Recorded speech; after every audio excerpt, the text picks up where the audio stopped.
Here is Dream by Wombo app, and the really amazing feature about it is that you can use your own images in this app to generate AI artwork based on that images. So just in the bottom tab, select image, and then you can select your own photos. So these are just photos from my camera roll, from my Photos app on iPhone. And this is where I can see my recent photos, where I can just choose them. So this is some photo.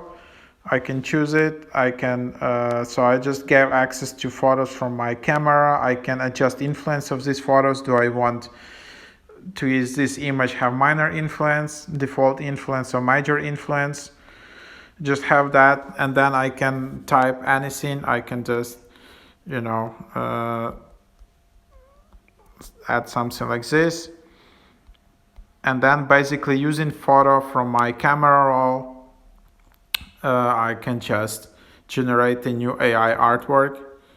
Usually I select high influence because then it's kind of still very close, and I also like no styling because then you still kind of have like aquarelle impressionist image, but or something like that, but it's very close and it's still different. So yeah, and then you just have this kind of image. So that's fun. So yeah, you can do it.